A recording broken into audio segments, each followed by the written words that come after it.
हनुमान जी हमें यह भी समझाते हैं कि हर किसी को समझाना भी नहीं चाहिए। जहाँ संभावना लगे कि हाँ संग के कारण दोष आया है। अच्छा देखो, एक बात आपको बताऊं, जनवरी के कारण लगने वाली सर्दी जनवरी के हटने पर हट जाती, लेकिन बुखार के कारण लगने वाली सर्दी कभी भी लग सकती है, जनवरी हो या ना हो, उससे कोई लेना देना। जून के महीने में भी दोपहरी के समय लोग थर थर कांपते हैं, बड़ी जोर की सर्दी लग रही, बड़ी जोर की सर्दी लग रही। सर्दी है क्या? है नहीं। सर्दी का कोई कारण भी नहीं लग रही है। क्यों लग रही है? बुखार चढ़ा है। इलाज बुखार का होना चाहिए, सर्दी का नहीं। बुखार उतर जाएगा तो सर्दी अपने आप लगनी बंद हो जाएगी। जब किसी कारण से जैसे दोष आए तो जनवरी में लगने वाली सर्दी है, और स्वभाव के कारण दोष आए तो ये बुखार की सर्दी है, कभी भी हो सकती है, कैसे भी हो सकती है। एक बार किसी ने कहा कि इनको समझाइए, इन्हें क्रोध बहुत आता है। वह कहने लगे कि इनसे पूछो कि हमें क्रोध क्यों आता, कारण ये पैदा करते इसलिए हमें क्रोध आता। बात तो सही है, लेकिन आप अगर इस पर विचार करें तो कभी तो कारण से क्रोध आता है, कारण से क्रोध आई ये समझ में आता है। लेकिन क्रोध अगर स्वभाव बन जाए, कारण की भी जरूरत नहीं, वो तो क्रोध खुद कारण ढूंढ लेता है।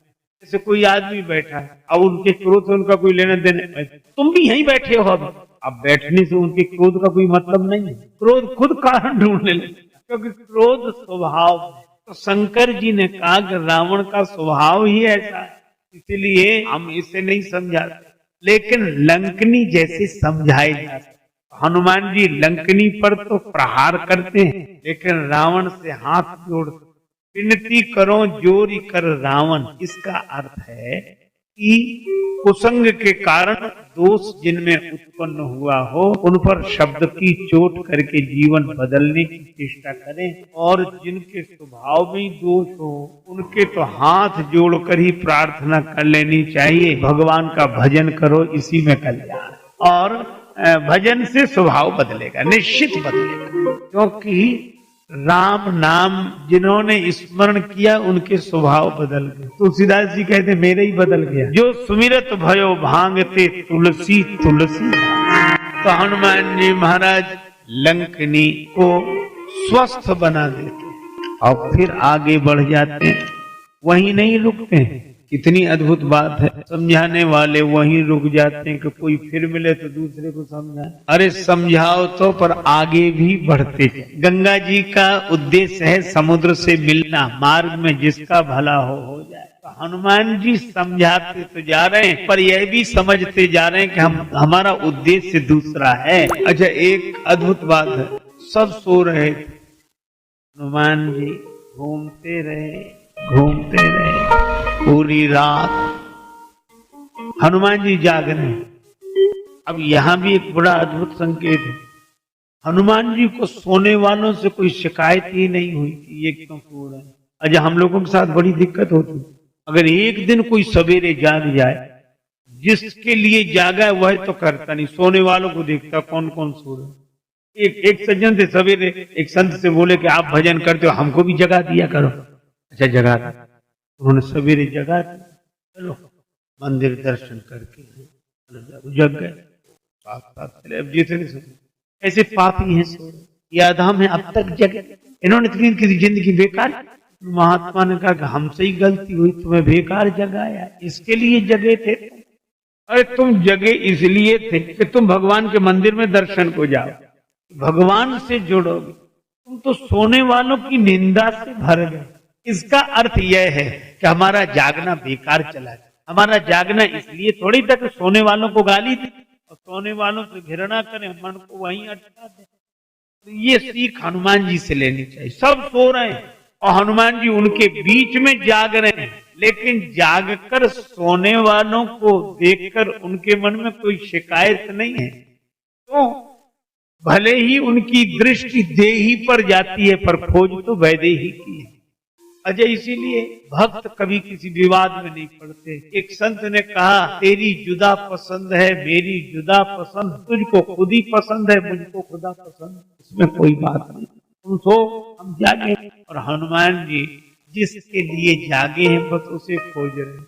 अब जागने वाला सोने वालों के बीच में होते हुए जब सवेरा हुआ तो जागने वाले को एक जागने वाला और मिल गया। अब यहाँ भी बड़ा सुंदर संकेत, लंका में विभीषण जी भी हैं और लंका में कुंभकर्ण भी है। अब यह भी संकेत बड़ा सार्थक है। सागर के बीच में लंका, समुद्र के बीच में लंका।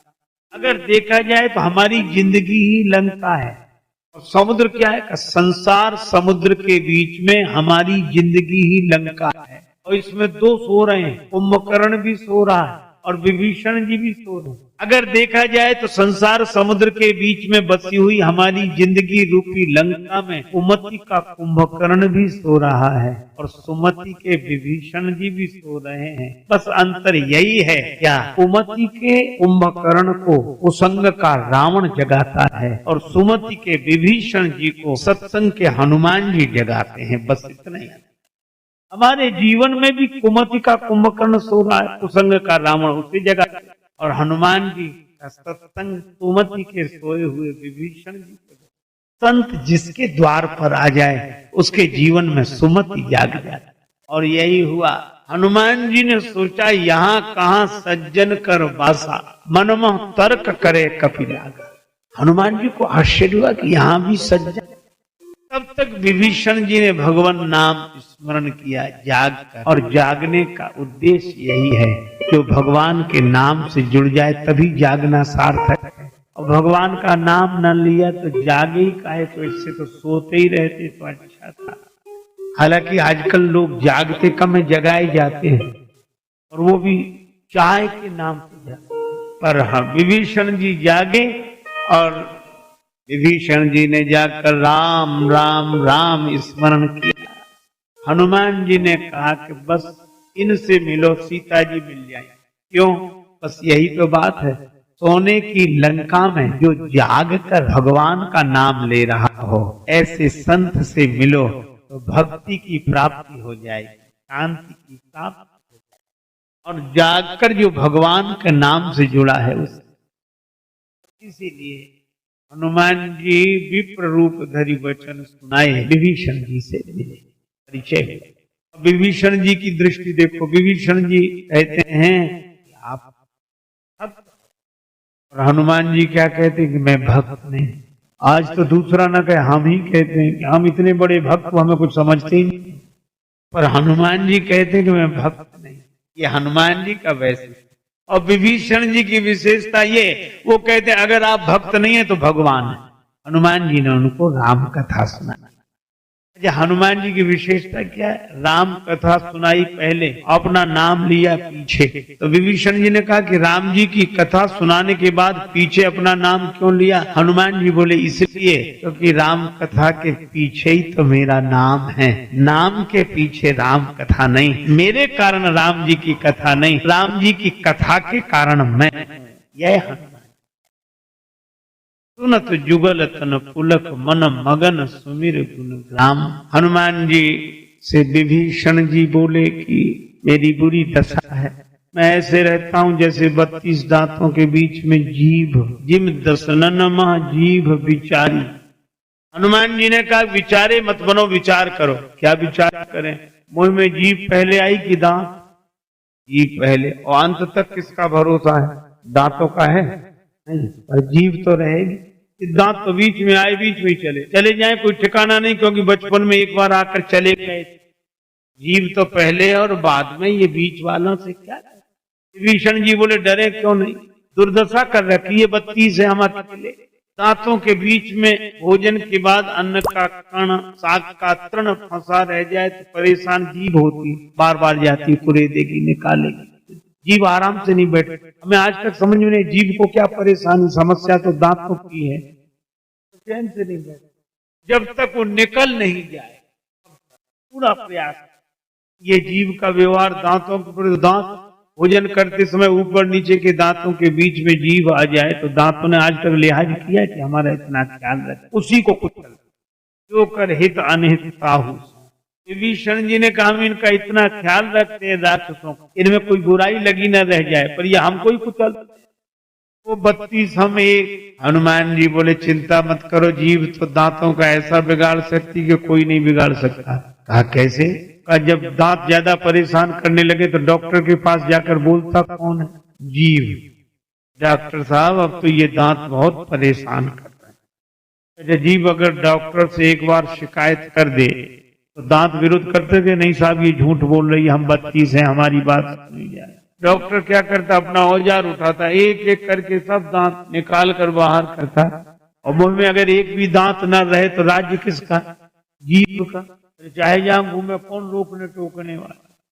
हनुमान जी ने कहा विभीषण जी ये राक्षस है दांतों की तरह, आप हैं जीव की तरह, चिंता मत करो, कुछ दिन बाद डॉक्टर साहब आने वाले हैं, भवरोग मिटाने वाले भगवान श्री राम से उत्तम डॉक्टर कौन होगा, और अकेले नहीं कई सहयोगी उनके साथ होंगे, आप तो जाके शिकायत कर देना इन दांतों की, अगर एक भी बचे तो हमें बताना।